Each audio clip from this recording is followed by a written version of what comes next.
Hello, my dear colleagues. It's me. Welcome to my channel. Today, we are going to play with shapes and colors with Play-Doh. This is excellent for practicing fine motor skills and hand-eye coordination. So let's get started. Alright, you will need some Play-Doh. You can use store-bought Play-Doh or you can make your own. I have a video on how to make homemade Play-Doh.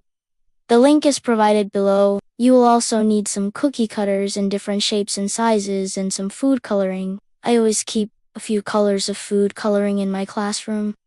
If you are doing this at home, you probably have some in your kitchen already. And last but not least, you will need a rolling pin. Now, if you don't have a rolling pin, you can use a cylindrical object like a water bottle or even your fingers. Okay. So the first thing that we are going to do is roll out the Play-Doh. Now you can do this on a table like I am doing here, or you can roll it out on some wax paper. So I'm just gone, roll this out into a snake, and then I am gone, cut up the snake into smaller pieces. These can be any size. Just make sure that they're about the same size. Alright, next we're going to take our cookie cutters and we're going to cut out shapes. So I have several cookie cutters here of different shapes and sizes. So feel free to use what you have.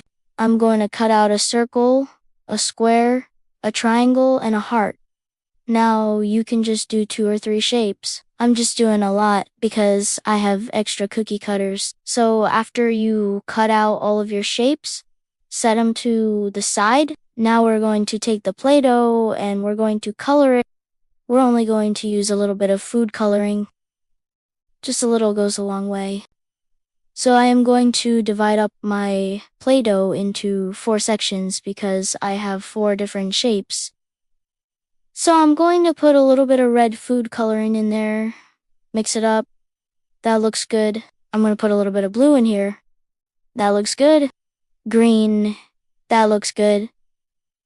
And last but not least, yellow. Now if you want to get fancy, you can even add some glitter to the Play-Doh. I have some extra glitter glue here, so I'm just going to put a little bit in there and mix it up.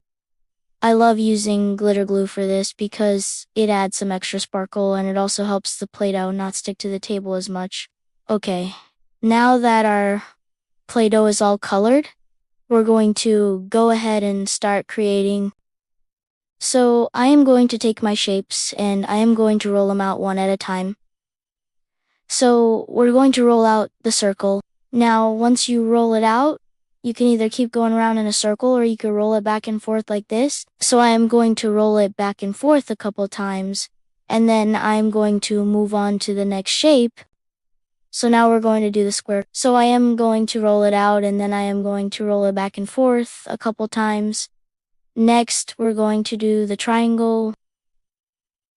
So I'm just going to keep going around in a triangle shape. And last but not least, we're going to do the heart.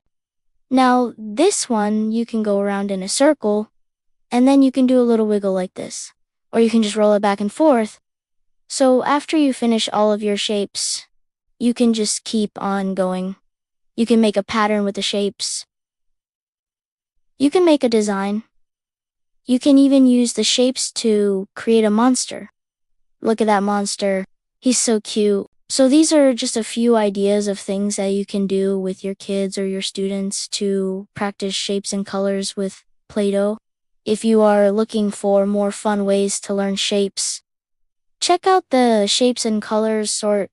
It's a hands-on learning activity that you can do with your kids or your students to practice shape and color recognition. The link is provided below. Thank you so much for watching. I hope you have fun playing with shapes and colors with Play-Doh. If you enjoyed this video, please give it a thumbs up and don't forget to subscribe to my channel.